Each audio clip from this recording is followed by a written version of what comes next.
Assalamualaikum warahmatullahi wabarakatuh. Innal hamdalillah wassalatu wassalamu ala Rasulillah wa ala alihi wa sahbihi wa man tabi'ahum bi ihsan ila yaumil qiyamah. Jamaah bapak-bapak dan ibu yang semoga Allah rahmati dan Allah berkahi. Alhamdulillah senantiasa kita bersyukur kepada Allah atas seluruh kenikmatan yang Allah telah berikan kepada kita selaku hambanya. Karena sesungguhnya tidak ada kenikmatan yang kita rasakan dan kita kecap dalam kehidupan yang singkat ini kecuali adalah datang dari Allah. Karena sesungguhnya Allah lah yang menyempurnakan semua nikmatnya dalam kehidupan hamba dan makhluknya. Tentunya yang paling penting di dalam kita bersyukur bukan hanya mengucapkan tahmid, tetapi adalah bagaimana kita merubah setiap kenikmatan menjadi ketaatan kita di jalan Allah. Karena yang diminta oleh Allah kepada hambanya, ketika hamba itu telah disempurnakan nikmatnya oleh Allah, kenikmatan itu tidak mampu dibayar dengan rupiah ataupun dengan dolar. Tetapi sesungguhnya kenikmatan itu hanya mampu dibayar dengan ketaatan-ketaatan yang selalu kita tambahkan dalam kehidupan kita beribadah kepada Allah. Energi potensi yang dimiliki oleh orang yang beriman itu satu, yaitu adalah potensi untuk merubah kenikmatan menjadi ketaatan. Karena sesungguhnya apabila kenikmatan yang Allah sempurnakan dalam hidup kita tidak merubah kita menuju kepada ketaatan, maka sesungguhnya kenikmatan itu hanyalah istidraj. Istidraj itu adalah cara Allah membenci kita dan menenggelamkan kita di dalam kehinaan ketika kita tidak merubah setiap kenikmatan menjadi ketaatan kita di jalan Allah. Makanya Rasulullah SAW bersabda, "Idza ra'aitallaha yu'til abda ala ma'asihi fa'lam annahu istidraj." Rasulullah SAW sudah mengingatkan kepada kita, kalau kamu melihat Allah memberikan kenikmatan kepada seorang hamba, tapi hamba itu merubah setiap kenikmatan menjadi kemaksiatan dan dosa, lembaran hidupnya penuh dengan kemaksiatan dan dosa. Setelah Allah memberikan kenikmatan-kenikmatan hidup kepadanya, fa'lam, ketahui, kata Rasul, sesungguhnya itu bukan nikmat, tetapi sesungguhnya itu adalah istidraj. Cara Allah menghinakan seorang hamba dengan Allah berikan kenikmatan supaya dia bertambah lupa dan bertambah lalai kepada setiap perintah dan setiap ketaatan yang harusnya dia kerjakan. Inilah yang mengkhawatirkan kalau rumah kita, mobil kita, handphone kita itu kelak akan menjadi perkara istidrajnya kita di hadapan Allah.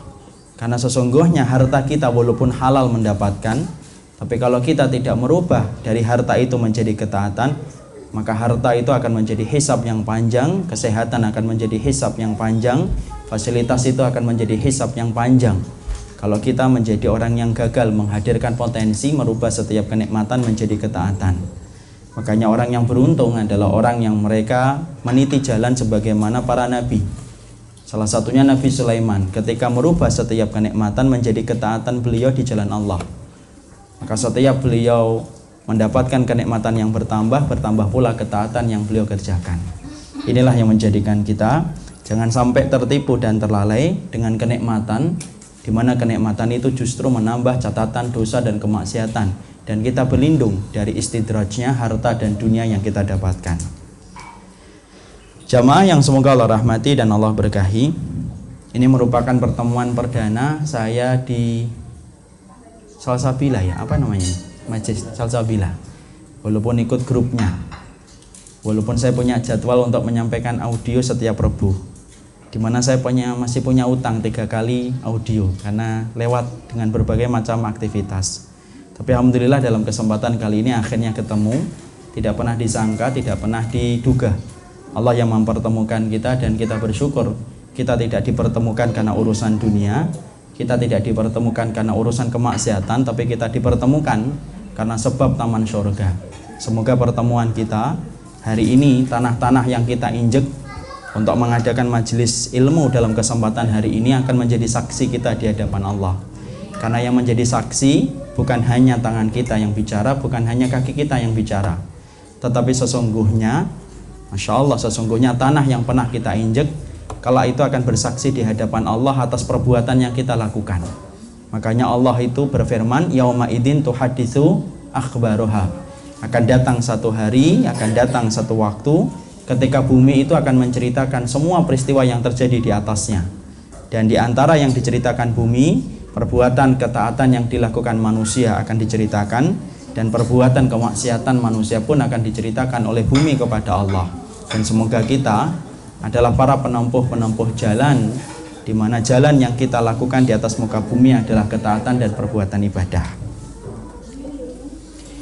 Jamaah yang semoga Allah rahmati dan Allah berkahi, kalau kemudian kita dalam kehidupan cinta, maka sesungguhnya kehidupan cinta itu selalu diiringi dengan pengorbanan.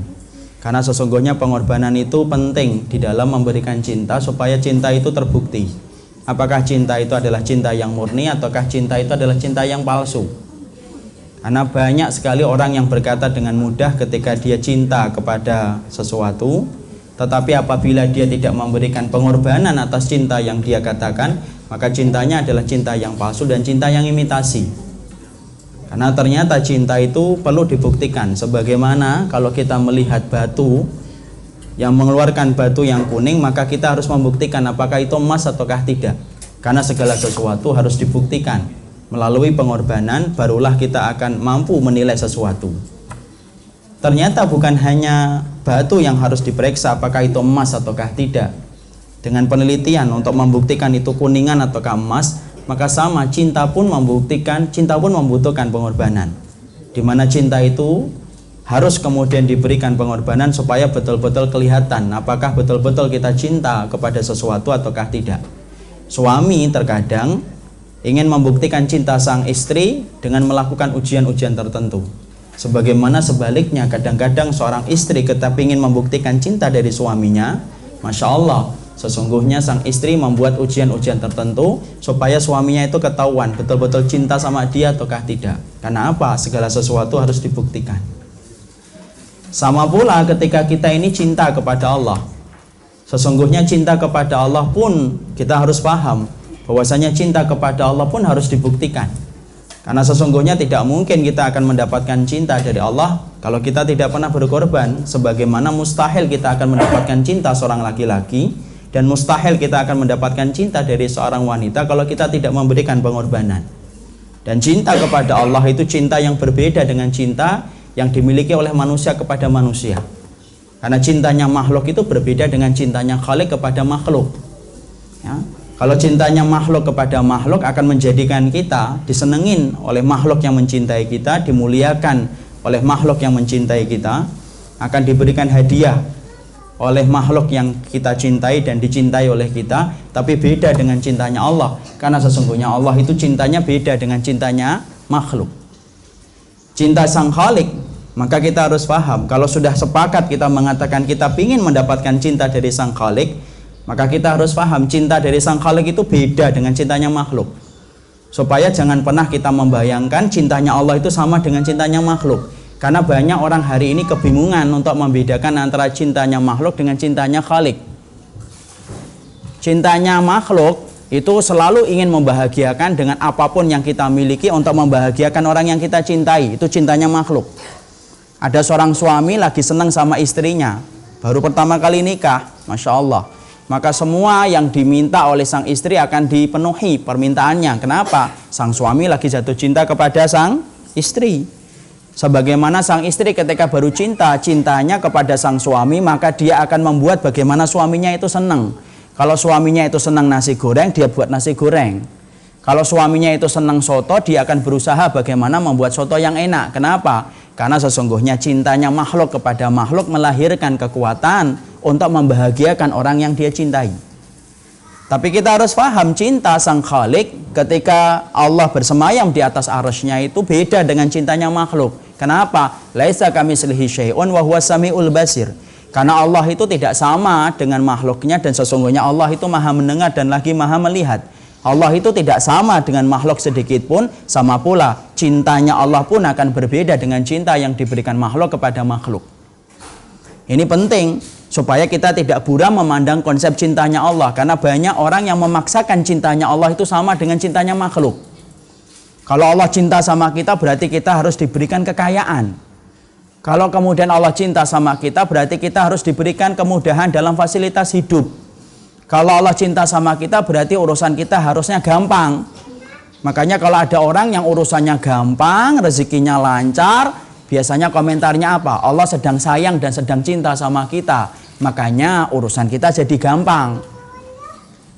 Tetapi kalau kemudian kita merasa sedang disulitkan berbagai macam tingkat ujian, rezeki kita yang asalnya 10 pintu menjadi 3 pintu, urusan kita kemudian menjadi berat, kemudian kita langsung mengatakan Allah itu sedang tidak sayang sama kita.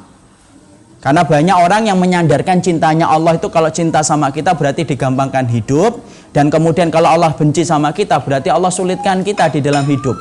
Itu salah. Itu berarti menyamakan antara cintanya Allah dengan cintanya makhluk. Padahal cintanya Allah itu beda dengan cintanya makhluk.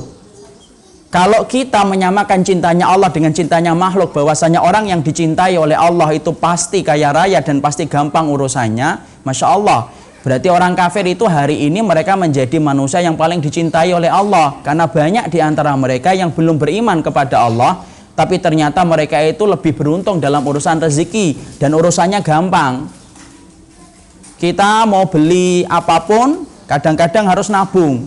Berapa banyak orang yang hari ini belum beriman kepada Allah dan Rasulnya, mereka tidak perlu nabung ketika beli sesuatu, karena harta mereka terlalu berlimpah kalau hanya membeli barang-barang yang murah.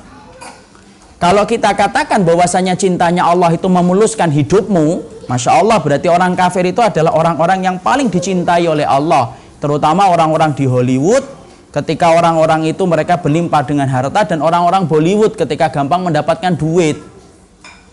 Lawang mereka senyum saja di kontrak iklan kok. Padahal kalau kita senyum tidak ada yang kontrak kita. Ya. Jadi kalau kemudian kita masih menyandarkan cintanya Allah semacam itu berarti salah. Makanya Allah mengingatkan kita. Fa'amal insanu idza mabtalahu rabbuhu fa'akramahu wa na'amahu fayaqulu rabbi akraman. Surat Al-Fajr 15 dan 16 Allah berfirman, manusia itu loh, kalau mereka dikasih oleh Allah dengan kenikmatan-kenikmatan duniawi, digampangkan, manusia itu komentarnya fayaqulu rabbi akraman. Allah itu sedang sayang dan memuliakan kita. Tapi ada pula manusia kalau sedang disempitkan rezekinya oleh Allah, dijadikan ujian bisnisnya itu banyak, maka manusia mengatakan rabbi ahanan. Allah itu sedang menguji kita dan membenci kita. Allah ingatkan itu pada ayat yang ke-17. Kala, tidak semacam itu. Karena memang Allah tidak pernah menyandarkan cintanya dan bencinya melalui harta dan kemudahan hidup. Jadi inilah yang menjadikan kita harus betul-betul mengkoreksi dulu. Kalau kemudian orang-orang di luar punya revolusi mental, kita harus punya revolusi pemikiran dulu. Jangan pernah menganggap bahwasanya orang yang hari ini pintunya rezeki itu banyak daripada kita, berarti lebih disayang dari kita oleh Allah. Tidak. Karena beda antara konsep cintanya Allah dengan konsep cintanya makhluk. Ya, ketika kita sudah sepakat bahwasanya konsep cintanya Allah itu beda dengan konsep cintanya makhluk, mari kita perhatikan bagaimana konsep cintanya Allah. Ketika Allah itu mencintai seorang hamba. Karena kalau tidak kita fahami ini, kita akan kaget. Karena banyak perkara yang terkadang tidak pernah kita duga datang ketika kita memperbaiki hidup kita. Karena beriman kepada Allah itu bukan berarti menjadikan hidup kita gampang. Tapi justru ketika kita beriman dan ingin memperbaiki hidup kita dan mengkoreksi hidup kita, terkadang banyak kesulitan-kesulitan yang Allah akan berikan kepada kita. Kenapa Ustadz? Ya karena konsep Allah kalau cinta, Allah berkata, innallaha idza ahabba qauman ibtalahum fa in radiya falahur ridha wa in sakhita falahus sakhat. Karena Rasulullah SAW berkata kepada kita, menerangkan bagaimana konsep cintanya Allah ketika Allah itu cinta kepada hambanya. Allah kemudian berfirman, Allah itu apabila telah cinta kepada salah satu di antara makhluknya, ibtalahum, Allah itu akan mengujinya. Fa'in radiyah, kalau kemudian dia ridha dengan ujian yang Allah berikan, falahur ridha, maka Allah itu akan tambah ridha kepadanya. Wa in sakhita, kalau kemudian dia itu murka dengan ujian yang Allah berikan, falahus sakhat, maka dia itu akan mendapati Allah lebih murka kepadanya. Di sini kita akan mendapati, Masya Allah, semakin kita beriman kepada Allah dan semakin kita dicintai oleh Allah karena iman yang kita miliki, ingat, sesungguhnya Allah itu akan menyulitkan kita dengan berbagai macam ujian. Kenapa Allah akan menyulitkan kita dan memberikan kita ujian ketika kita beriman? Tidak apa-apa, kecuali tujuannya adalah Allah ingin tahu apakah cintanya makhluk itu betul-betul teruji ataukah hanya sekedar ucapan. Kalau kemudian orang itu hanya mengatakan kami cinta kepada Allah kemudian ditinggalkan, Maka mana yang diketahui, mana yang betul-betul benar ujian, benar-benar cintanya, dan mana yang palsu di dalam cintanya. Makanya Allah kemudian diterangkan oleh Rasulullah, kalau Allah sudah jatuh cinta sama kita, maka Allah akan menguji kita. Dan ingat ibu dan bapak, kadang-kadang kita dulu ketika belum banyak mengetahui ilmu, kadang-kadang hidup kita gampang. Kenapa? Karena menurut kita semuanya boleh. Tapi setelah kita belajar, akhirnya apa? Akhirnya banyak perkara yang dulunya boleh ketika kita masih bodoh menjadi tidak boleh setelah kita mengkaji ilmu. Karena ternyata tidak gampang beriman kepada Allah dan tidak gampang dicintai oleh Allah. Tapi yang pasti kalau sudah dicintai oleh Allah, kelak dalam kehidupan di akhirat menjadi orang yang paling nikmat hidupnya. Karena alat Allah membayar setiap orang yang diuji itu adalah bayarannya surga. Kita ambilkan contoh kisah nyata bagaimana kadang-kadang orang yang berilmu dan beriman justru ujiannya berat. Saya ambilkan dua kisah nyata yang saya ambil dan saya jemput dari kisah-kisah nyata dari para jamaah-jamaah yang saya temui dalam perjalanan dakwah. Yang pertama, saya pernah menemukan seorang bapak-bapak setengah baya, paruh baya, datang kepada ana dalam kajian tafsir. Lalu kemudian beliau itu bercerita tentang orang tuanya. Lalu kemudian menetes air matanya semakin deras dan betul-betul sedih. Lalu kemudian dia menceritakan, bapak saya Ustadz itu terkena penyakit. Ketika didiagnosa di rumah sakit, maka semua hasilnya adalah negatif. Sang dokter pun sempat bingung, ini penyakit apa? Kok dadanya terasa sakit tapi dicek semuanya negatif, tidak ada yang positif dari penyakit itu. Maka kemudian akhirnya sang dokter berkata, ini cuma mungkin pikiran aja, bawa pulang. Ya, karena kita juga harus paham fitnah yang tidak pernah cuti dalam setiap zaman itu apa? Salah satunya fitnah sihir. Karena bisa jadi bapak itu kena sihir. Maka bapak itu punya 3 anak. Maka kemudian yang menjadi jamaah anak itu anak yang ketiga. Beliau cerita, setelah dibawa dari rumah sakit, dibawa pulang, maka kedua kakak saya sepakat untuk membawa bapak saya ke orang pinter supaya kemudian mendapatkan mantra-mantra dan jimat supaya sembuh dari penyakit yang timbul di dadanya. Bapak yang terakhir ini, yang menjadi anaknya bapak tadi yang terakhir ini, kemudian tahu bagaimana hukumnya ketika membawa pasien ke orang pintar, apalagi dengan syarat-syarat yang telah ditetapkan oleh dukun. Maka dia berusaha menyampaikan kepada kedua kakaknya bagaimana supaya bapaknya itu tidak dibawa ke orang pintar, tapi dibawa untuk diruqyah saja. Tapi apalah daya, kedua kakaknya belum pernah kenal ilmu dan tidak pernah datang ke kajian ilmu. Membedakan ruqyah yang syar'i dengan ruqyah yang syirik itu tidak ngerti. Akhirnya dibawalah kemudian dia, orang tuanya itu dibawa ke orang pintar. Dan betul, banyak mantra, banyak jimat yang diminta dan banyak syarat yang kemudian harus dipenuhi. Masya Allah, sang anak yang ketiga ini menasihati kedua kakaknya supaya kedua kakaknya tidak membawa lagi ke tempat-tempat semacam itu. Tapi apalah daya, kedua kakaknya lebih beruntung dalam masalah harta. Adapun mereka yang kecil ini tidak terlalu beruntung dalam masalah harta. Apa yang terjadi? Kedua kakaknya bilang, sudahlah kamu selama ini kan tidak pernah bantu finansial bapak. Kamu cuma doa dan doa. Sudah, doakan saja bapak sembuh. Beliau nangis. Kenapa beliau nangis? Beliau menangis karena kemudian memikirkan nasib ayahnya sudah sakit, yang harusnya mendapatkan pengobatan yang syar'i supaya sembuh penyakitnya kalaupun terkena sihir. Tapi Masya Allah, ternyata bapaknya malah bersentuhan dengan kesyirikan, dengan berbagai macam syarat yang diminta oleh sang dukun. Masya Allah. Bapak itu nangis. Saya memberikan nasihat supaya beliau itu bersabar. Tapi dalam perjalanan saya pulang saat itu dari Kebayoran Lama menuju ke Pamulang, saya itu masih di Pamulang. Saya cuma membayangkan, Masya Allah, coba kalau bapak tadi tidak pernah datang ke kajian ilmu. Coba kalau bapak tadi belum pernah belajar. Maka mungkin dia akan menganggap bahwasanya apa yang dilakukan oleh kedua kakaknya itu biasa. Tapi setelah dia ngaji, akhirnya dia paham. Dia bisa membedakan ruqyah yang syar'i dan ruqyah yang syirik. Makanya kemudian menjadikan dia menangis. Kadang-kadang ibu dan bapak, ilmu yang kita pelajari itu akan menjadikan dulunya kita tidak pernah nangis, kita sekarang sering nangis setelah kita paham. Dulunya kita nggak ngerti. Kadang-kadang ilmu yang kita pelajari menjadikan kita sedih, di mana dulu itu tidak sedih. Kenapa? Karena setelah perjalanan ilmu, jangan dikira perjalanan kita itu akan gampang ketika kita pingin memantaskan diri di hadapan Allah. Kalau antum dan saya pingin memantaskan diri di hadapan Allah, jangan pernah kita berpikir bahwasanya memantaskan diri di hadapan Allah itu gampang. Makanya kita lihat bagaimana kemudian Bapak tadi. Coba kalau Bapak tadi tidak pernah belajar, tidak pernah datang ke kajian ilmu, tidak pernah datang menghadiri ruqyah-ruqyah yang syar'i untuk membedakan ruqyah yang syirik, mungkin dia perlu nangis. Mungkin dia tinggal kemudian dia kemudian tinggal menunggu saja bapaknya itu sembuh. Tapi karena dia ngajar, dia ngaji, dia belajar, akhirnya kemudian menetes air matanya memikirkan nasib ayahnya. Ini saya ambilkan satu, ya, supaya membenarkan pemikiran kita bahwasanya beriman dan ketika kita siap untuk mengkoreksi hidup, jangan pikir bahwasanya itu akan memudahkan kehidupan kita. Tidak. Kadang-kadang justru Allah memberikan kesulitan dan kepayahan ketika kita ingin memperbaiki hidup sesuai dengan apa yang Allah ridhoi.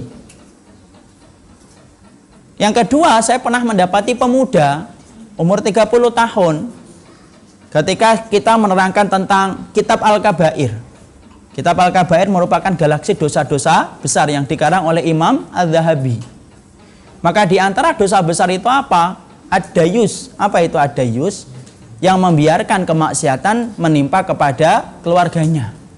Di situ kita menerangkan bahwasanya kalau ada seorang wanita, istri melakukan kesalahan, kemaksiatan kepada Allah, yang pertama kali dihisab itu istrinya atau suaminya? Suami. Wah, serentak ya jawabnya. Ya. Yang ditanya adalah suami. Sebagaimana ketika ada seorang istri yang tidak menutup aurat dan lain sebagainya, maka yang dihisab itu pertama kali adalah sang suami. Maka Masya Allah ketika habis kajian, saya siap-siap untuk pergi ke motor untuk kemudian melakukan atau melaksanakan dakwah berikutnya. Sang ikhwan tadi nemuin netes air matanya, padahal badannya juga atletis, netes air matanya, nangis.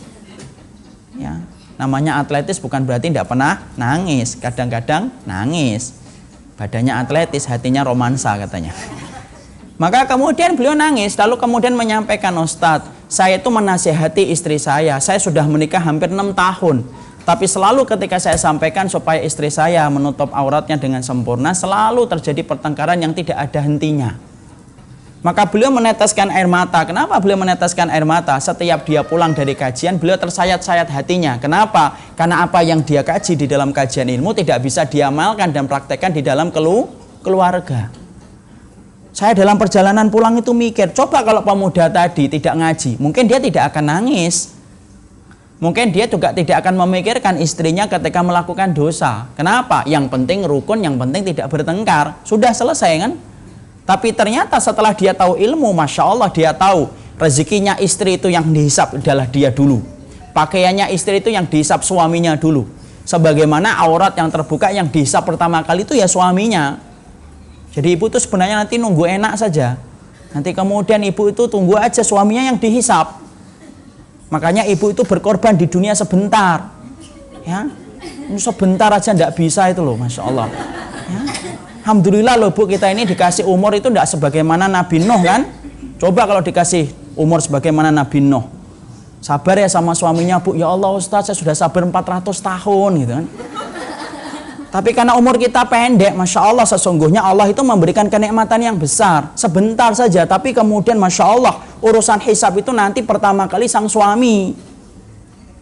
Masya Allah, saya kemudian mengatakan, ya Allah, coba kalau ikhwan tadi tidak belajar, mungkin santai. Ketika dia melihat istrinya semacam itu, yang penting dalam keluarga tidak ada pertengkaran, selesai. Karena kita selalu mengejar kata harmonis di hadapan manusia, tetapi kadang-kadang kita lupa bahwasanya kita ini harus memantaskan keluarga kita di hadapan Allah. Disitulah kita mendapati sebuah pelajaran penting, Masya Allah ya.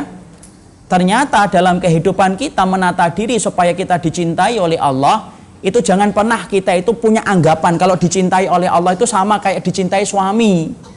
Kalau kamu suami saya itu cinta sama saya, belikan saya ini dong, belikan saya itu. Itu kan tuntutan istri kalau merasa dicintai sang suami. Bapak-bapaknya ketawa semua ini. Tuh berarti perih Ibu pernah diminta sama ibu-ibu. Ya? Supaya kita tidak salah kemudian memaknai cinta kita di hadapan Allah. Karena apa? Kalau bapak dan saya, ibu dan saya sepakat bahwasanya hidup kita perlu dicintai oleh Allah, tolong ya, siapkan tenaga yang ekstra, karena sesungguhnya cintanya Allah akan banyak menguras tenaga kita. Makanya orang yang paling keras ujian dalam hidupnya itu siapa? Bukan orang-orang mendosa. Orang yang paling keras ujian hidupnya itu bukan orang-orang preman dan orang-orang yang mereka melakukan kemaksiatan, bukan pula kepada orang yang tidak beriman. Enggak, orang yang beriman mah gampang hidupnya. Tapi orang yang paling keras ujian dalam hidupnya ditanyakan kepada Rasul, man asyaddan nasi balaan. Siapa itu orang yang paling keras ujian hidupnya ya Rasulullah? Harusnya kan menurut kita, orang yang tidak beriman itu yang paling keras ujiannya. Oh, mereka tidak pernah nempelkan kuning untuk sujud kok. Tidak pernah dzikir pagi dan tidak pernah dzikir saat petang. Tapi Nabi ketika ditanya, man asyaddan nasi balaan, siapa orang yang paling keras ujian dalam hidupnya? Rasulullah SAW kemudian berkata, asyaddan nasi balaan, orang yang paling keras ujian di dalam hidupnya itu adalah al-anbiya, para nabi. Fal-anbiya, dan para nabi. Summa salihuna fal amsalu, dan orang-orang yang solih yang mengikuti para nabi.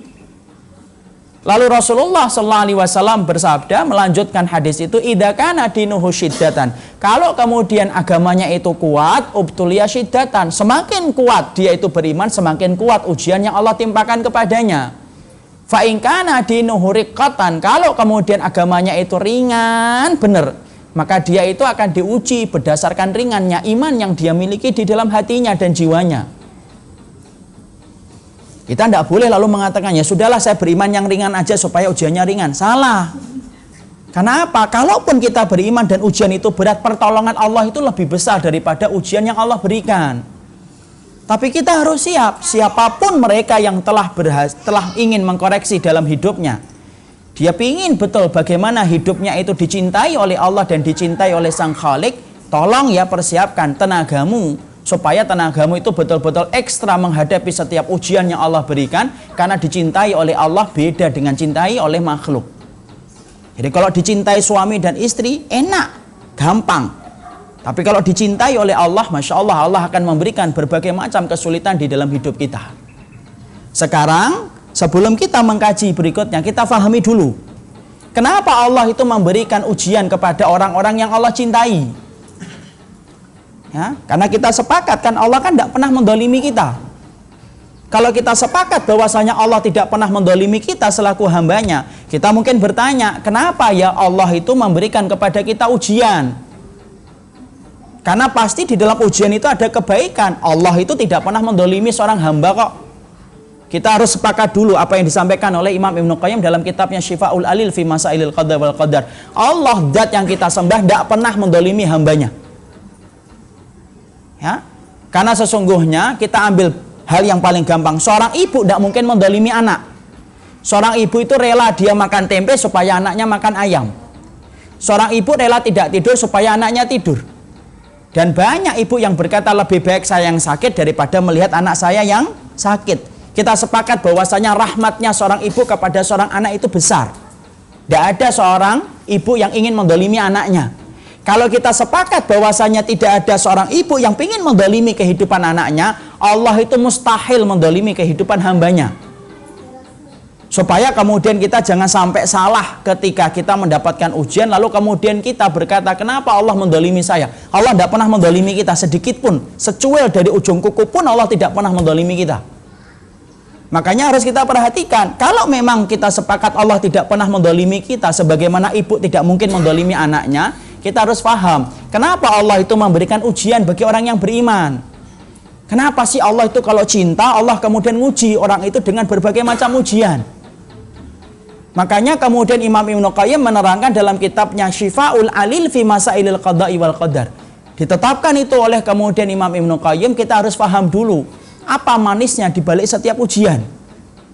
Kalau kita tidak ngerti apa manisnya di balik setiap ujian, Masya Allah, maka kita akan menyangka setiap kita diuji oleh Allah, kita menyangka dengan hati yang sempit dan jiwa yang perih ketika kita mendapatkan ujian. Makanya kita harus memahami surat cintanya Allah melalui ujian itu apa. Karena surat cintanya Allah kepada makhluk itu adalah diuji. Kenapa surat cintanya Allah kepada makhluk itu adalah diuji? Perhatikan hikmahnya yang disampaikan oleh Imam Ibnu Qayyim, supaya antum dan saya berbinar ketika mendapatkan ujian, karena sesungguhnya ujian adalah surat cinta Allah kepada makhluk yang Allah pilih dalam cintanya. Maka ada sekitar 4 hikmahnya. Ya. Ketika Allah itu menetapkan kenapa manusia itu harus diuji oleh Allah ketika Allah mencintainya. Yang pertama, karena sesungguhnya Allah itu pingin banget supaya ketika kita dicintai oleh Allah, Allah pingin dalam kehidupan yang singkat manusia itu gugur dosa-dosa dan kemaksiatan yang pernah dia lakukan ketika dia itu bodoh, ketika dia terpleset nafsu. Allah berikan kepadanya ujian yang singkat di dunia supaya mendapatkan balasan kenikmatan itu tiada batasnya nanti di akhirat. Lebih baik disulitkan di dunia sebentar dengan ujian, tapi Allah mudahkan dan Allah nikmatkan untuknya kelak di akhirat. Ya? Jadi Allah ketika nguji para nabi dan para rasul itu sebentar banget dibandingkan dengan kehidupan mereka kelak di akhirat. Karena tidaklah orang yang mereka ketika diuji kecuali Allah itu ingin memberikan kebaikan kepada anak dan antum. Karena apa? Karena sesungguhnya pahala kesabaran itu tidak akan pernah kita dapatkan kecuali ketika diuji. Mana bisa orang itu akan mengatakan sabar kalau dia tidak diuji? Padahal kita ngerti, Ibu dan Bapak, sesungguhnya amal yang tidak pernah Allah terangkan balasannya secara detail itu amal sabar. Padahal ketika Allah menerangkan tentang satu amal, biasanya Allah terangkan detail balasannya itu apa. Kita sholat malam mendapatkan surga, kamar di surga yang bisa tembus dari dalam dan dari luar. Ketika Allah perintahkan kita sedekah, Allah sudah ngasih 700 kali lipat. Ketika kita sholat syuruk, maka kemudian kita akan mendapatkan pahala umrah. Ketika kemudian kita berjihad di tempat yang benar dengan ilmu yang syar'i yang benar, di tempat-tempat yang benar, maka akan mendapatkan 72 bidadari. Semua amalan-amalan itu selalu Allah terangkan detail balasannya. Cuma satu saja yang Allah tidak pernah detailkan balasannya. Apa itu? Sabar. Bahkan Imam Qurtubi mengatakan sesungguhnya segala amal itu ada timbangannya kecuali satu. Amalan sabar itu tidak ada timbangannya. Kenapa? Saking besarnya Allah memberikan pahala bagi orang yang bersabar, sampai Allah katakan dalam surat Az-Zumar ayat yang ke-10, innama yuwaffas sabiruna ajruhum bighairi hisabin. Sesungguhnya pahala bagi orang-orang yang mereka bersabar, pahala mereka itu tiada batas. Allah tidak detailkan. Kenapa Allah tidak detailkan pahala orang yang bersabar sebagaimana Allah detailkan pahala orang yang sedekah? Kenapa Allah tidak detailkan pahala bersabar sebagaimana Allah detailkan kepada orang yang sholat malam? Karena saking besarnya pahala itu menanti, maka saking besarnya Allah kemudian tidak terangkan secara detail karena saking besarnya. Kita ambil contoh gampang. Ibu kalau akan dikasih hadiah sama suami, kalau hadiahnya itu murah, nah suami itu sudah sering ngomong, nanti hadiahnya apa bang? Makan nasi padang. Dah. Kenapa dia ngomong di awal-awal? Cuma nasi padang kok. Tapi beda kalau kemudian ada seorang suami mempersiapkan hadiah kepada istrinya, hadiahnya mahal. Contohnya mobil misalkan. Mobilnya itu mahal betul. Kira-kira sang suami sudah ngumbar-ngumbar nggak dari awal? Enggak, diem. Coba tutup mata deh, tutup mata. Ayo coba deh, datang sana dulu. Kenapa semacam itu? Karena hadiah yang dipersiapkan sang suami itu hadiah mahal. Sama, pahala kesabaran itu, Masya Allah, saking besarnya pahala kesabaran itu, sampai tidak ada timbangan yang mampu menampung pahala orang yang bersabar. Makanya itulah hikmahnya. Kenapa Allah sulitkan kehidupan para nabi setelah mereka itu berdakwah? Padahal Allah mampu nggak menjadikan para nabi itu gampang dalam dakwah? Mudah itu bagi Allah. Allah menjadikan semua beriman dalam sekejap mata. Mampu. Tapi kenapa Allah sulitkan para nabi? Karena Allah ingin memberikan pahala yang maksimal kelak ketika mereka di akhirat. Kalau semuanya ibu dan semuanya bapak dimudahkan untuk kita, dari mana kita akan menjemput pahala kesabaran? Nyari rezeki gampang, punya suami langsung sholih, punya istri langsung taat, punya anak langsung kemudian langsung jadi hafid dan hafidah. Nah kalau semuanya gampang, dari mana kita akan mendapatkan pahala kesabaran? Badannya sehat terus, matinya kemudian duduk meninggal.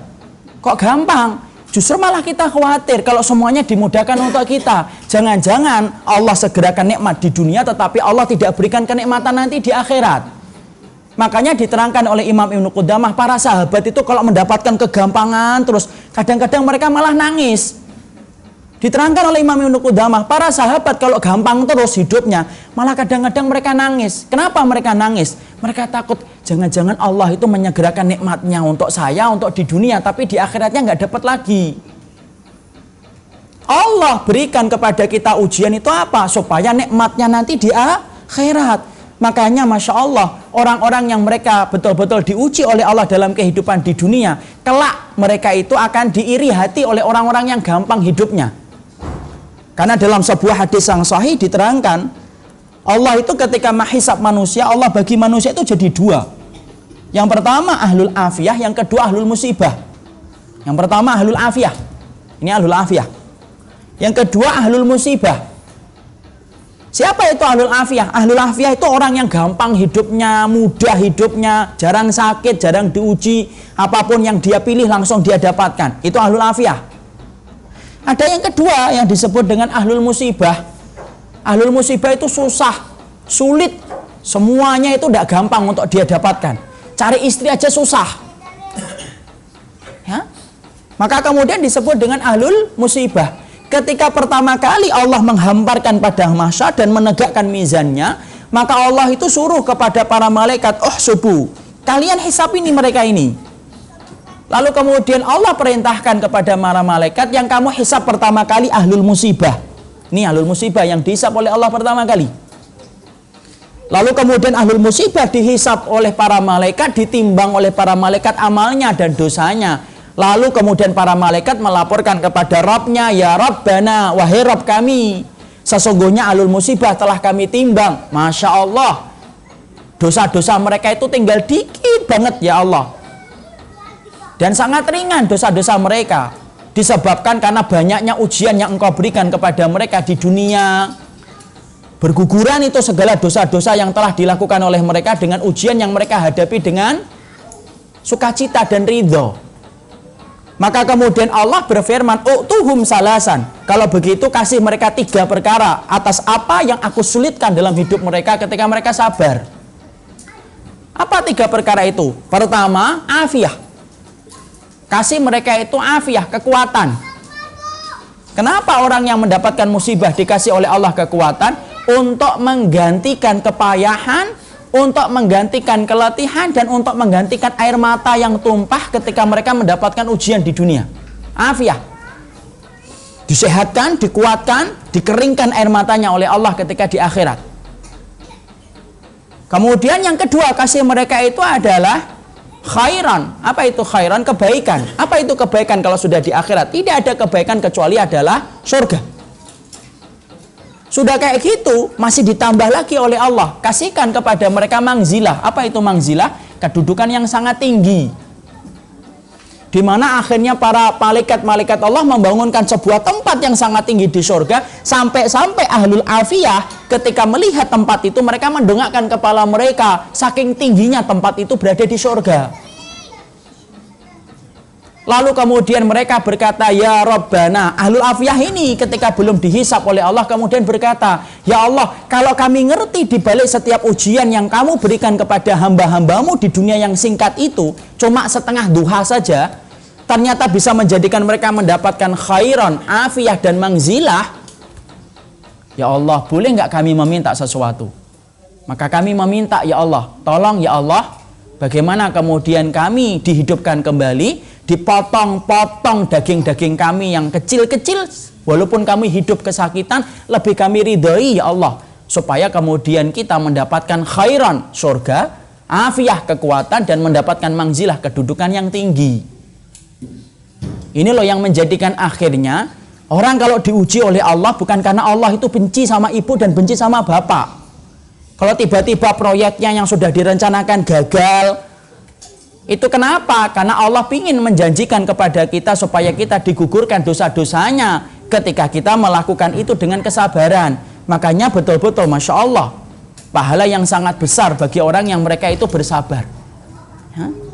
Makanya Masya Allah, saya masih teringat itu kepada ibu saya sendiri. Ini cerita, kisah nyata. Ibu saya ini mendapatkan menurut saya curah cinta dari Allah. Itu husnudon kami kepada Allah.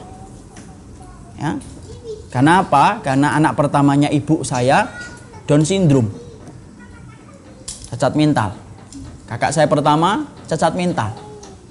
Umurnya sekarang sudah 49 tahun, hampir 50 tahun. Kemudian yang kedua, kakak saya yang kedua pun Down syndrome, cacat mental, umurnya 42 tahun, perempuan. Bedanya dengan saya hampir 10 tahun. Jadi ibu dan bapak itu ketika mendapati dua anaknya yang Down syndrome, sempat hampir putus asa mendapatkan keturunan yang normal. Tapi mereka sikapi dengan sabar, mereka rawat kedua anaknya. Kedua kakak saya, bapak dan ibu, tidak bisa dibiarkan sendiri mengurus hidupnya. Mandi harus dimandikan sampai sekarang. Kemudian kalau makan harus dikondisikan makan, didudukkan, kemudian disiapkan makanan.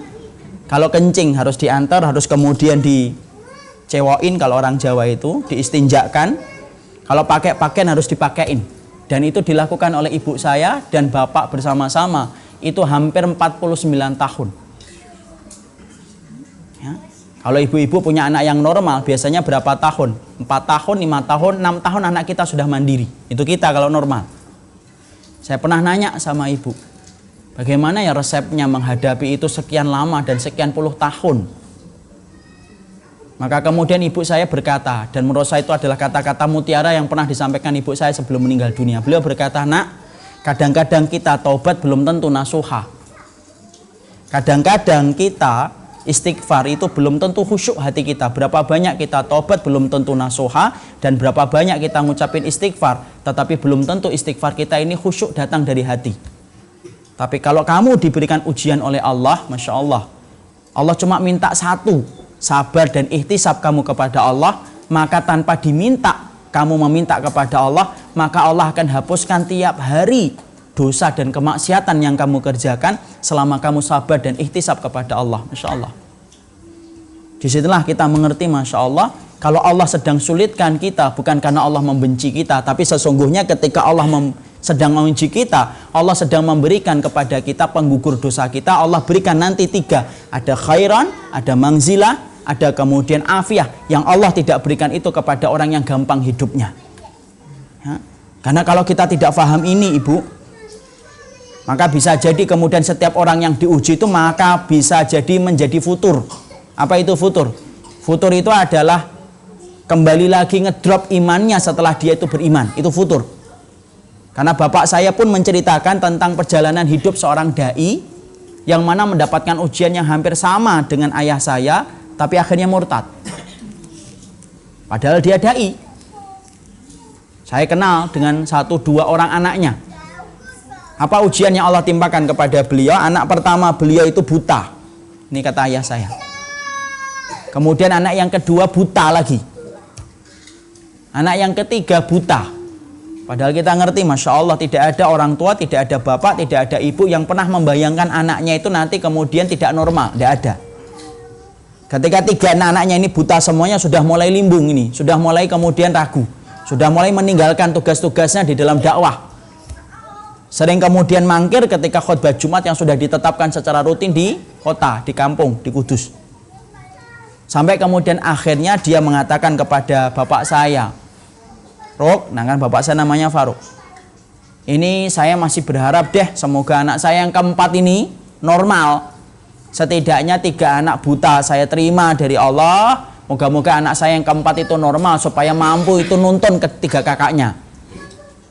Bapak saya itu saat itu ceritanya ke saya pernah ngomong, nak, kepada beliau, kamu itu masih enak, walaupun buta masih normal, daripada saya Down syndrome yang tidak bisa saya tinggalkan sampai mereka mati atau saya yang mati duluan. Tapi Masya Allah, tiba-tiba Allah memberikan kandungan yang keempat. Dia berharap, dia berbunga-bunga bahwasanya anak yang keempat itu akan normal. Tapi Masya Allah, Allah menakdirkan bahwasanya anak yang keempat apa? Buta.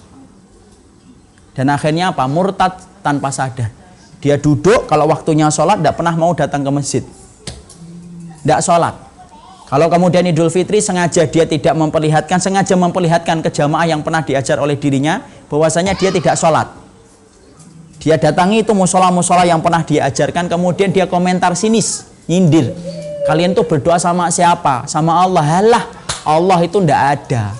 Lah wong saya meminta anak satu yang normal bisa ngelihat aja ndak dikasih kok, berarti Allah itu ndak ada. Sampai meninggal dunia tidak sholat, sampai meninggal dunia tidak melaksanakan puasa, sampai meninggal dunia dia tinggalkan semua tugas dakwah yang pernah dia laksanakan. Masya Allah. Nih, kalau kemudian kita tidak paham bahwasanya ujian, di balik ujian itu apa? Ada kebaikan besar yang Allah berikan kepada orang-orang yang diuji. Inilah yang menjadikan kita akhirnya pahami yang pertama, kenapa sih Allah itu nguji kita dengan ujian yang berat ketika kita dicintai oleh Allah? Ya karena Allah ingin memberikan kepada kita 3 tadi loh, khairan, mangzilah, apalagi afiyah, kepada orang yang diuji. Makanya kalau kita gampang terus hidupnya, maka banyak-banyaklah bersyukur, betul. Boleh nggak saat kita meminta supaya kita diuji? Nggak boleh. Ya Allah, ujilah saya dengan ujian yang berat, tidak boleh. Tapi di situ kita mengambil satu pelajaran penting. Rasulullah SAW bersabda, fa inna ahadakum la yafrahu bil bala'i kama yafrahu ahadukum birrakha. Sesungguhnya ada ya di antara kalian, saking besarnya tingginya iman mereka itu senang diuji, sebagaimana orang yang rendah iman senang ketika mendapatkan kemewahan hidup. Ya. Makanya Masya Allah rata-rata para sahabat mereka itu senang diuji. Perhatikan antara sahabat dengan orang Yahudi, beda betul. Allah itu timpakan ujian yang banyak kepada para sahabat. Para sahabat Nabi itu di awal-awal mereka memasuki Islam, tidak ada makanan yang mereka makan kecuali belalang. Abdullah bin Abi Aufa itu cerita radhiyallahu anhuma, nahnu naghzu sab'a ghazawatin wa naqulul jarrad. Kami ini para sahabat pernah nemenin Nabi berjihad sampai 7 kali. Tidak ada makanan yang disediakan oleh Nabi kepada kami kecuali belalang-belalang yang kami dapatkan. Itu sahabat loh.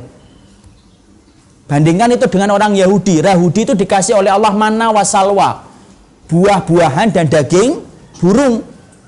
Tapi ternyata Allah itu perlakukan para sahabat yang Allah cintai. Bahkan hari ini kita menyebut para sahabat itu apa? Radhiyallahu anhu. Mereka adalah orang yang diridai oleh Allah, tapi Masya Allah hidup mereka penuh dengan kesulitan dan ujian, karena begitulah konsep Allah ketika mencintai seorang hamba. Jadi yang pertama hikmah yang harus kita pahami, kenapa Allah menyulitkan kita? Karena sesungguhnya Allah ingin memberikan 3, khairan, mangzilah, dan afiyah kepada orang yang mereka diberikan kesulitan oleh Allah. Yang kedua, apa hikmahnya ketika kita seorang manusia itu diuji oleh Allah, dan ujian itu datang dari berbagai macam pintu. Pintu rezeki, pintu anak, pintu istri, pintu suami kita, pintu keluarga besar kita. Yang kedua, Allah itu memberikan ujian dalam kehidupan kita supaya gugur dosa-dosa kita ketika kita berjalan dalam kehidupan di dunia ketika diuji oleh Allah. Karena Rasulullah SAW bersabda, ma yusibal muslima min wasabin wala nasabin wala hammin wala adha wala syaukatu yushakuha fil ardi illa kafarallahu biha khatayahu. Karena Rasulullah SAW bersabda, tidaklah seorang muslim yang mereka mendapatkan kesedihan, ketika mereka mendapatkan kegalauan, bahkan duri yang menancap di telapak kakinya, kalau dia kemudian bersabar ketika mendapatkan itu, tidak ada yang Allah inginkan kecuali adalah bagaimana mereka digugurkan dosa-dosanya oleh Allah. Jadi Allah ketika menimpakan ujian itu husnudzon saja ibu sama Allah, dan husnudzon saja bapak sama Allah. Mungkin kita banyak sekali dosanya, dan Allah pingin supaya dosa-dosa itu dirontokkan dengan ujian, supaya kelak ketika di akhirat ringan hisab kita ketika sudah letih ketika menghadapi ujian. Ya. Jadi kalau kemudian kita diuji oleh Allah husnudzon, tidak usah menyalahkan Allah. Jangan-jangan kita memang banyak dosanya, Allah pingin karena Allah cinta sama kita, Allah gugurkan itu dengan ujian yang kita diberikan oleh Allah, supaya ketika kelak kita dihisap oleh Allah, hisapnya itu ringan. Karena di antara perkara yang meringankan hisap seorang manusia itu apa? Orang yang mereka itu banyak diuji oleh Allah, sehingga mereka rontok segala dosa-dosanya ketika mereka menghadap kepada Allah, menjadi roh yang ringan menghadap kepada Allah, karena beratnya ujian yang Allah berikan. Makanya lihat rata-rata orang kalau sudah cinta kepada Allah, apapun ujian yang diberikan oleh Allah itu disikapi dengan lapang hati. Ya? Kenapa? Karena mereka tahu bahwasanya Allah itu tidak mungkin mendolimi kita, mendolimi hambanya. Kita ambil contoh Abu Kilabah.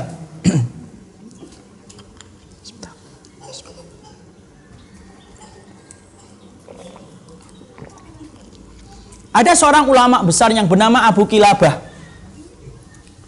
Abu Kilabah ini adalah seseorang yang kemudian zikirnya itu luar biasa. Apa zikirnya? Alhamdulillahilladzi faddalani ala katsirin mimman khalaqa tafdila. Segala puji bagi Allah yang telah menciptakan aku dengan banyak keistimewaan dari seluruh orang-orang yang lainnya.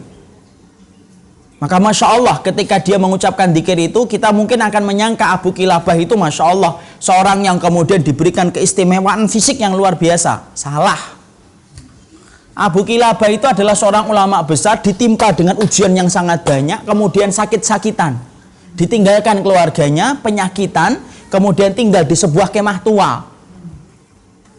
Kemudian tangannya buntung, matanya buta, berpenyakit, tidak ada yang nemenin dia dari keluarganya, kecuali yang nemenin itu satu, anak kecil yang membantunya untuk wudhu. Abu Kilabah, potret kesabaran seorang hambanya Allah. Tapi walaupun dalam keadaan dia buntung tangannya, dalam keadaan buta, dia tidak mengatakan bahwasanya dia itu adalah bersabar. Dia mengatakan apa? Alhamdulillah, syukur saya kepada Allah yang telah memberikan kepadaku banyak keistimewaan di antara seluruh makhluk yang diciptakan oleh Allah. Kenapa Abu Kilabah sampai mengatakan itu? Karena dia ngerti bahwasanya ketika kesulitan yang Allah berikan kepadanya sampai dibuntungkan oleh Allah, sampai dibutakan oleh Allah, sesungguhnya dia ngerti supaya nanti hisapnya ringan.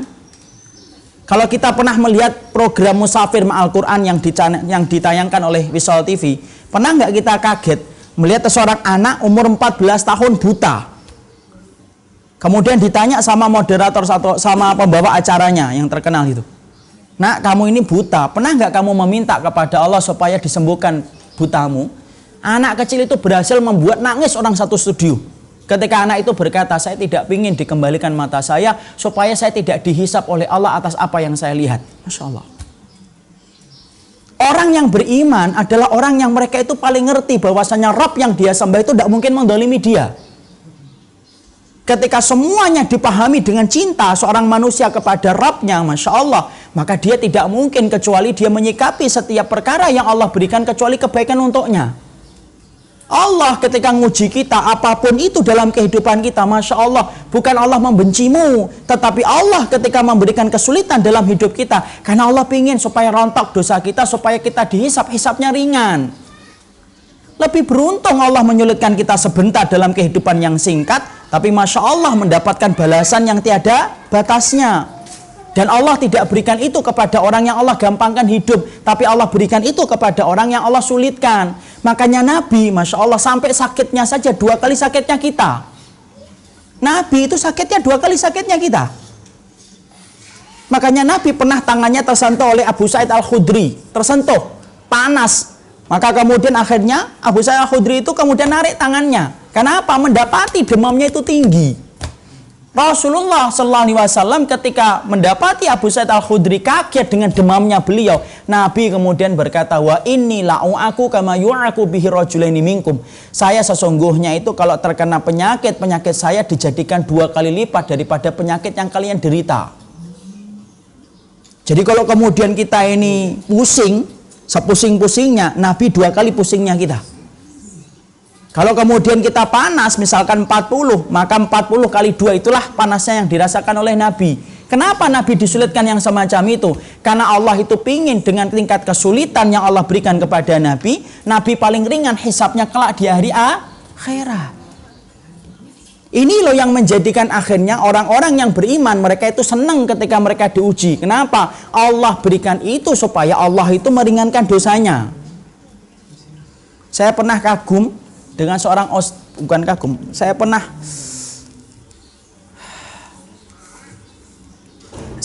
kemudian mengambil pernyataan seorang ustadz ketika pernah berkata-kata memberikan jawaban kepada seorang ibu-ibu. Ibu-ibu cerita itu, "Ustadz, kenapa ya saya gagal terus membina rumah tangga?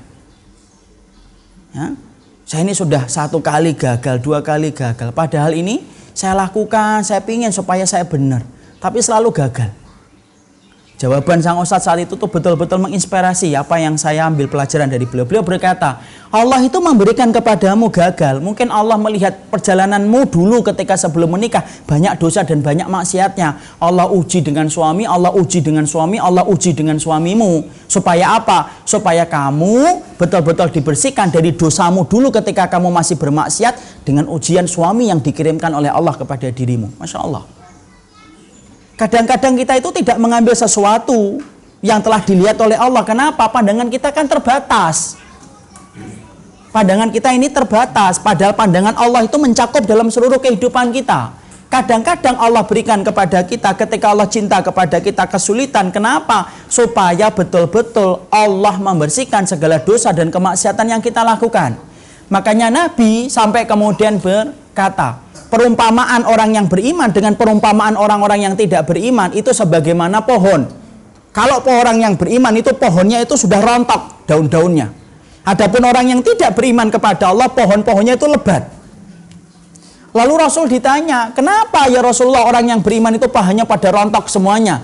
Karena itu ibarat dosa-dosa yang pernah dilakukan dirontokkan oleh Allah, dosa-dosa itu sebelum dia menghadap kepada Allah. Kenapa orang yang beriman itu sebagaimana pohon yang rindang, yang banyak pohonnya? Karena dia tidak pernah diuji sampai tidak ada yang rontok dari ujian dan musibah yang dia dapatkan. Maka sesungguhnya dia berat ketika dihisap oleh Allah. Allah sulitkan kita, husnudzon saja, mungkin kita banyak dosa kok. Di mana Allah menyulitkan itu supaya kita dibersihkan dari dosa yang pernah kita kerjakan dan pernah kita lakukan. Allah ujikan itu kepada kita supaya membersihkan kita.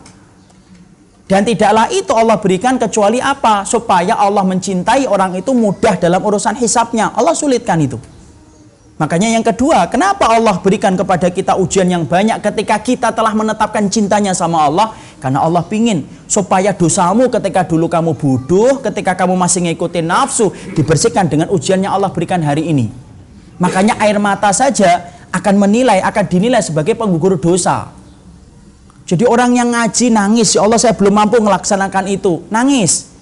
Orang yang kemudian mengetahui riba tapi masih bermuamalah dengan riba, ya Allah saya tahu ini haram, nangis. Nangisnya itu akan menjadi sebab penggugur dosa. Coba kalau kemudian akhirnya kita tidak pernah mendapatkan ujian, dari mana dosa-dosa kita itu akan dirontokkan oleh Allah Subhanahu wa Ta'ala. Jadi hikmah yang kedua yang dikatakan oleh Imam Ibnu Qayyim dalam Syifaul Alil, kenapa Allah itu, nah ini ujian ini. Turunnya nak.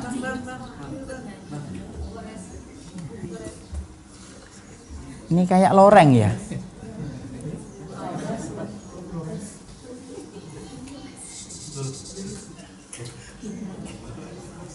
Ya. Dan tidak apa-apa, biarkan. Dia mungkin pengen ikut ngaji kali. Karena dia merasa banyak ujian hidupnya. Makanya dia datang ke sini. Saya juga banyak ujiannya, bukan hanya kalian, katanya gitu. Jadi yang kedua itu semacam itu. Jadi Allah ingin gugurkan dosa-dosa kita supaya dengan dosa-dosa yang kita dapatkan Allah, Masya Allah, Allah kemudian berikan kepada kita penggugur-penggugur dosa kita. Itu yang kedua.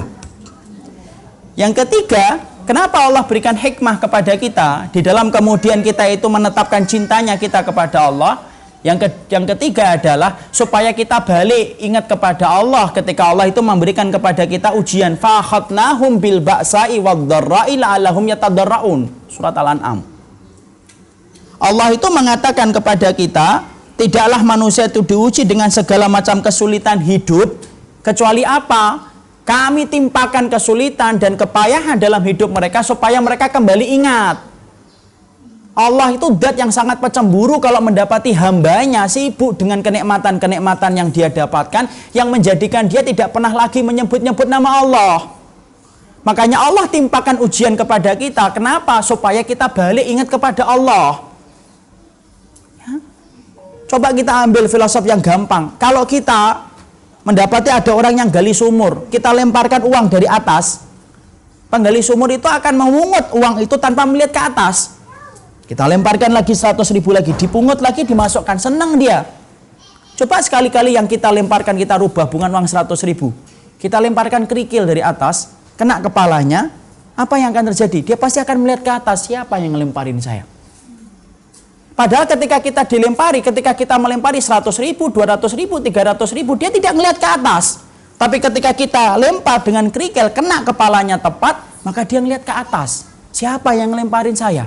Sama. Kadang-kadang banyak orang itu ketika diberikan kemudahan dalam hidup, jangan kita kira loh, syukur itu gampang, syukur itu susah. Makanya kemudian terkadang Allah sulitkan dia. Kenapa? Supaya dia kembali ingat kepada Allah. Karena banyak orang ketika mereka sehat, mereka justru tidak pernah bersyukur kepada Allah. Tapi ketika diberikan sakit dan ujian, justru dia ingat kepada Allah. Ketika dia merintih hanya kepada Allah. Ya? Makanya Masya Allah, ada teman saya yang kecelakaan, ya, sampai kemudian ujiannya itu berat. Ujian yang beliau dapatkan itu apa? Seluruh bagian atau separuh dari bagian tubuhnya itu lumpuh. Kecelakaan tunggal dalam dakwah. Tapi Masya Allah, tidak pernah marah, tidak pernah ngeluh, tidak pernah berkeluh kesah. Dia betul-betul kemudian selalu senyum. Di antara perkataan yang pernah beliau sampaikan, saya syukur kok diberikan oleh Allah kecelakaan ini. Kenapa? Ketika saya merasakan sakit, saya berzikir kepada Allah. Karena kita pernah, ibu dan bapak, pernah ingin membelikan motor kepada dia. Kita buatkan motor itu, bannya itu ada 4, supaya dia bisa pergi kemana-mana. Tapi dia ngomong kepada kita-kita yang saat itu akan mengumpulkan donasi, membelikan dia motor, supaya dia itu bisa pergi kemana-mana. Dia katakan, jangan, tidak usah kalian buatkan saya motor. Kenapa?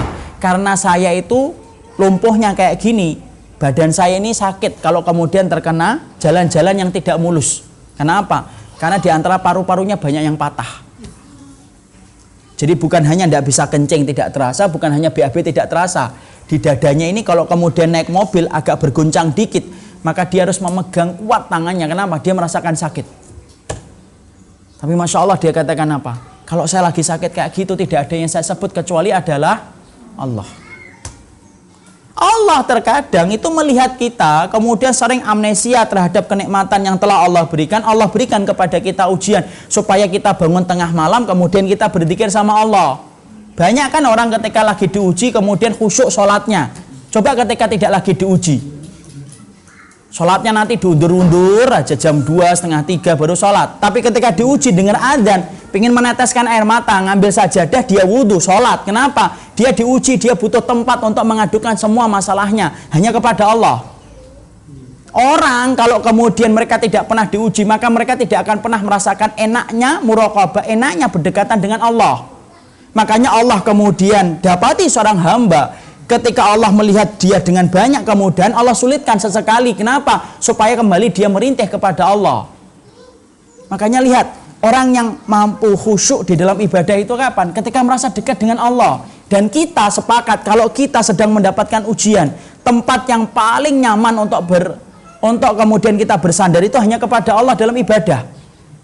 Makanya Allah mengatakan fa'akhadnahum bil ba'sa'i wad-dharra'i la'allahum yatadarraun. Dan tidaklah kami menimpakan ujian dan kesulitan kepada kalian kecuali kami pingin supaya kalian itu merendah kepadanya. Kapan lagi Bu dan Bapak kita akan sujud menangis kalau bukan lagi diuji oleh Allah? Kapan lagi kita kemudian tengah malam nangis meneteskan air mata kecuali ketika lagi diuji sama Allah? Kapan lagi kita akan merasakan nikmatnya berzikir pagi dan zikir petang ketika ditinggalkan oleh orang-orang yang kita cintai kecuali ketika kita mendapatkan ujian itu? Karena surat cinta dari Allah menjadikan kita mendekat kepada Allah. Allah berikan itu supaya kita betul-betul mendekat kepada Allah. Dan supaya kita paham ya, tidak ada tempat yang paling tepat untuk mengadukan semua masalah kecuali adalah Allah. Innama ashku basi wa husni ilallah. Persis kayak Nabi Yakub, aku hanya melaporkan keluh kesah hatiku dan keletihanku hanya kepada Allah. Kenapa? Itulah waktu yang paling nikmat ketika berdoa dengan Allah, ketika mendapatkan ujian yang banyak dalam hidupnya. Jadi ketika kita mendapatkan ilmu, merubah hidup kita dengan berbagai macam apa yang ditetapkan dalam sunnah, kok susah, kok sulit, akhirnya banyak sekali ujian yang datang. Satu, Allah itu pingin supaya kita hanya merintih kepadanya, karena nikmatnya merintih terkadang dirasakan ketika kita diuji. Ya. Jadi yang ketiga, kenapa Allah berikan ujian itu kepada kehidupan kita? Supaya betul-betul kita merasakan rintihan kita hanya kepada Allah. Dan Allah itu cinta kepada hambanya yang merintih kepadanya ketika Allah berikan kepadanya itu ujian. Karena Allah itu apa? Zat yang sangat pencemburu. Pencemburu ketika makhluknya banyak sibuk dengan urusan-urusan yang tidak ingat kepada Rabbnya. Allah timpakan ujian supaya kembali kita merintih kepada Allah. La'allahum yatadarraun, supaya kembali dekat kepada Allah. Jadi Masya Allah, inilah yang menjadikan akhirnya faham. Kalau tiba-tiba kita disulitkan didik anak, disulitkan menghadapi suami, disulitkan menghadapi istri, tidak ada yang Allah inginkan supaya kita lapor hanya kepada Allah dan menyampaikan hanya kepada Allah semata. Karena Allah cemburu apabila kita sibuk dengan urusan-urusan yang bukan datang darinya. Ini yang ketiga. Yang keempat, yang kita harus paham. Kenapa Allah itu menyulitkan kita dalam hidup setelah kita menetapkan sunnah menjadi jalan kehidupan kita? Maka yang keempat, hikmahnya adalah karena Allah itu pingin betul-betul meletihkan kita, pingin betul-betul menguji kita, supaya terasa nikmatnya nanti di akhirat.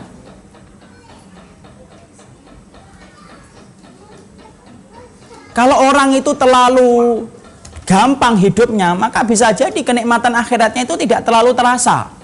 Tapi orang ketika sudah banyak diuji oleh Allah, Masya Allah, maka kematian itu menjadi tempat istirahatnya, rohatan lahu.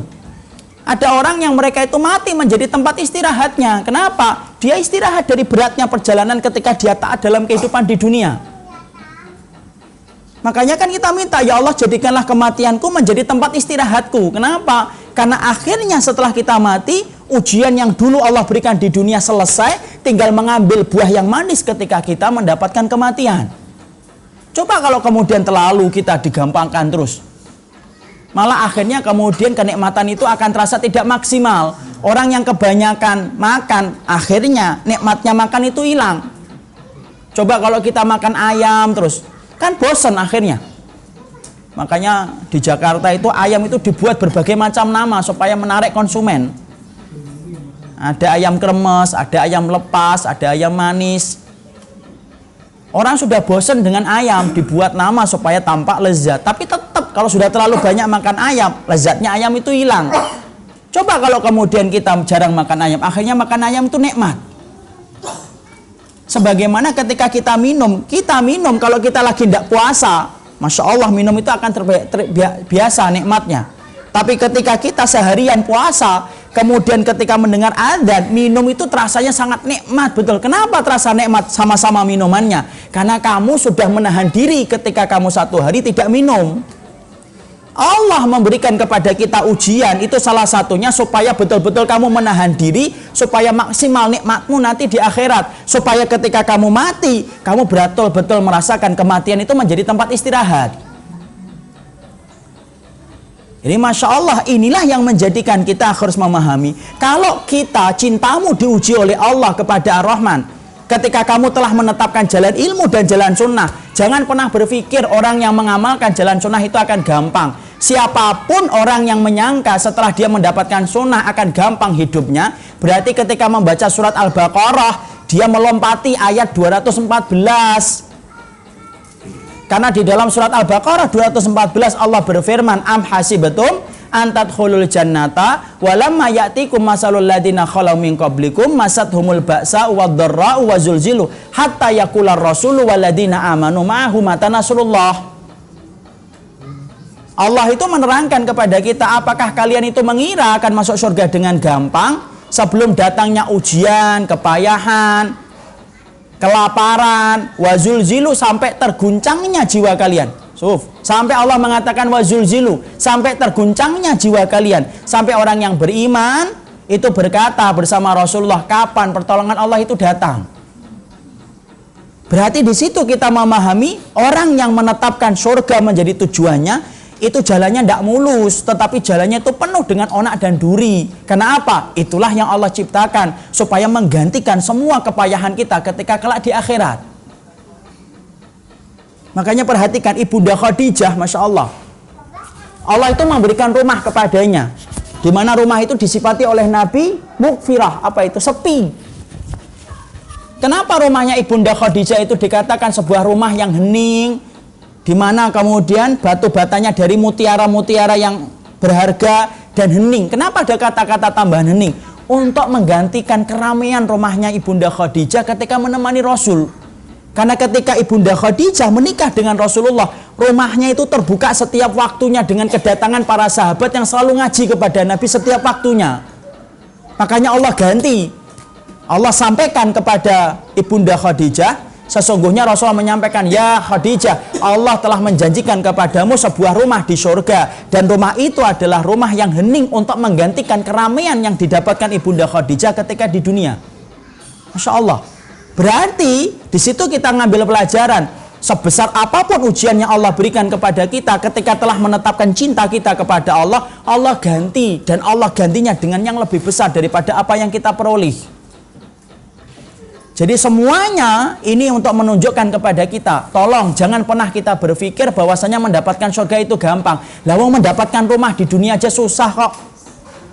Berapa banyak orang itu ingin mendapatkan rumah di dunia, Masya Allah. Dia nyicil setiap bulannya sampai 15 tahun hanya untuk mendapatkan rumah di dunia. Kalau mendapatkan rumah di dunia saja nyicilnya sampai 15 tahun, apakah kita mengira mendapatkan rumah di surga itu lebih gampang daripada rumah di dunia? Itu lebih susah. Dan Allah jadikan itu, Allah ujikan kita ketika kita mencintai Allah dan ingin mendapatkan rumah di surga. Allah berikan kesulitan supaya kita tidak salah. Bahwasanya kita ketika dicintai oleh Allah, cintanya Allah itu beda dengan cintanya makhluk. Cintanya Allah itu akan betul-betul menguji kita. Jadi nanti ketika ibu, saya, semakin kita memperbaiki ilmu kita, semakin kita memperbaiki sunnah kita, semakin sulit hidupnya kita. Yang asalnya boleh jadi tidak boleh, yang asalnya tidak apa-apa menjadi apa-apa, yang dulunya kita anggap dosa, yang kita anggap dulu tidak dosa menjadi dosa ketika kita sudah paham ilmu. Tapi itulah hakikat dunia, karena dunia itu memang menjadi tempat hukuman dan tempat ujian bagi orang yang beriman. Ya. Jadi orang yang sedang dimudahkan, jangan minta ujian, tapi mintalah kekuatan untuk mampu bersyukur kepada Allah. Yang sedang diuji oleh Allah, tolong jangan pernah kita beranggapan bahwasanya Allah sedang membenci kita. Allah tidak pernah membenci kita, tetapi Allah mencintai kita ketika kita diuji oleh Allah, supaya Allah itu memberikan banyak hikmah dalam kehidupan kita. Inilah yang kita pandang supaya cinta kita ini bening, supaya kejadian orang yang murtad ketika diuji tidak perlu terjadi. Kenapa? Tidak semua orang yang soleh itu sabar. Tidak semua orang yang soleh itu sabar. Ibnu Jauzi itu menerangkan orang yang sabar itu ada 4. Satu, orang yang sabar dia soleh ketika diuji oleh Allah. Ada yang kedua, orang yang soleh tidak sabar. Ini berdasarkan kisah nyata yang beliau dapatkan, yaitu adalah ketika ada seseorang yang sholat tepat waktu di shaf yang pertama, tiba-tiba diuji oleh Allah, anaknya meninggal dunia. Apa yang dikatakan olehnya? Ya Allah, sesungguhnya Allah adalah zat yang tidak pernah mengabulkan doaku. Di situ Ibnu Jauzi mengatakan tidak semua orang yang soleh itu sabar. Makanya kalau ada orang yang soleh tampaknya soleh tapi marah-marah, karena belum tentu orang yang soleh itu sabar. Yang ketiga, kata Ibnu Jauzi, ada orang yang bermaksiat tapi sabar, berdosa tapi sabar. Berapa banyak orang itu yang kemudian ketika maling sabar atau tidak sabar? Sabar. Akan maling satu rumah diputerin 1 kali, 2 kali, 3 kali. Anak buahnya yang tidak sabar, bos kapan kita maling? Nanti, sabar. Kenapa? Karena ada orang yang maksiat tetapi kemudian dia sabar. Ada yang keempat, yaitu adalah orang yang bermaksiat tidak sabar. Di sini kita ngerti, kalau kita berilmu belum tentu sabar. Kita tidak mungkin akan menciptakan karakter kita sabar kecuali kita harus paham dulu kenapa Allah memberikan ujian dalam hidup kita. Kenapa ya setelah saya ngaji kok malah semuanya jadi susah? Kenapa ya setelah saya ngaji kok banyak air mata yang tumpah? Kenapa ya setelah saya ngaji kok tampaknya menjadi sulit? Karena memang begitu. Karena Allah pasti akan menyelipkan ujian ketika kita sudah mengikrarkan untuk merubah diri. Karena Allah ingin tahu siapa yang layak mendapatkan surganya dan siapa yang tidak layak mendapatkan surganya. Karena dengan ujian itu akan ketahuan siapa yang asli dan siapa yang imitasi. Bayangkan kalau guru datang ke kelas, guru itu akan bertanya. Guru itu tanya, kalian sudah belajar atau belum? Sudah Pak Guru. Tapi Pak Guru tetap mengadakan ujian. Kenapa Pak Guru tetap mengadakan ujian? Walaupun para murid yang mengatakan sudah belajar. Dengan ujian itu Pak Guru akan tahu siapa yang benar-benar belajar dan siapa yang tidak benar-benar belajar. Dengan ujian yang diberikan oleh sang guru kepada muridnya. Sama, Allah ingin tahu siapa yang betul-betul bersabar dan siapa yang tidak bersabar ketika mereka itu diuji oleh Allah dengan berbagai macam ujian. Inilah yang kemudian disampaikan, karena sesungguhnya saya mendengar bahwasanya banyak yang diuji oleh Allah. Doa saya bersama dengan orang yang diuji. Dan semoga kita mampu mengambil hikmahnya. Bahwasanya perjalanan ibu, perjalanan bapak ketika sudah menetapkan sunnah dalam kehidupan kita, ngatur kehidupan kita, jangan bayangkan gampang. Memang sunnahnya mudah, tapi ujiannya itu berat. Bagi orang yang menetapkan jalannya adalah jalan sunnah. Karena merubah itu bukan sesuatu yang gampang. Merubah itu sesuatu yang sulit. Dan hanya orang yang bersabar yang mampu melewati setiap ujian ketika mereka itu mengikuti sunnah. Ujian kita dibandingkan para sahabat adalah tidak seberapa. Para sahabat itu yang sampai mereka berperang melawan bapaknya, berperang melawan ibunya. Sampai mereka kemudian memusuhi paman-pamannya ketika mereka masuk Islam. Masya Allah.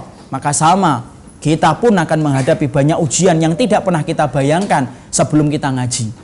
Inilah yang menjadikan kita harus paham. Setiap saya ngaji, mungkin ada air mata. Setiap kita ngaji, mungkin ada kesedihan. Setiap kita ngaji, akhirnya kita mendapatkan banyak kesulitan. Bukan karena Allah mendolimi kita, tapi Allah memberikan ujian kepada dirimu setelah kamu mendapatkan ilmu. Karena Allah ingin tahu ilmu kamu imitasi ataukah ilmu kamu itu asli.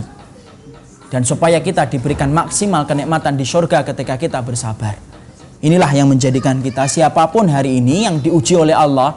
Ada yang diuji dengan anak, ada yang diuji dengan istri, ada yang diuji dengan suami. Pahami betul bahwasanya cintanya Allah beda dengan cintanya makhluk, dan cintanya Allah adalah menguji bagi hambanya supaya dia layak dicintai oleh Allah Subhanahu wa ta'ala. Makanya renungi apa yang tadi disampaikan oleh Imam Ibnu Qayyim dalam kitabnya Syifaul Alil fi Masailil Qadai wal Qadar. Allah tidak pernah memberikan kepadamu kecuali kebaikan. Bahkan ketika Allah memberikan ujian, di balik ujian itu ada kebaikan yang besar bagi orang yang paham. Semoga kita mencintai ujian sebagaimana para sahabat itu mencintai ujian. Karena ujian menjanjikan banyak pahala kebaikan bagi orang yang bersabar. Sepanjang apapun, seberat apapun ujian yang sedang menimpa kepada ibu dan bapak, pahami, hanya sebentar. Umur kita ini sedikit yang melewati 70 tahun, sedikit, sebentar saja. Tapi ujian itu akan menjanjikan pahala yang besar bagi orang yang bersabar. Semoga Allah memberikan kebaikan atas apa yang kita pelajari. Karena sesungguhnya tadi disampaikan bahwasanya banyak yang sedang diuji oleh Allah sampai meminta kajian ini. Tapi semoga Allah memberikan kepada kita kemuliaan siapapun yang mereka diuji. Mari kita mendoakan dan mari kita dukung mereka untuk melewati ujian. Tapi ingat, Allah tidak pernah memberikan ujian kecuali Allah mencintai kita selaku hambanya. Barakallahu fikum. Ini yang dapat saya sampaikan di dalam pertemuan kali ini. Sudah mau 11:30 lebih. Kita sembari kemudian dibuka dengan pertanyaan. Tapi sebelum kita membuka pertanyaan, kita akan membuka pertanyaan dulu supaya kemudian mendapatkan hadiah.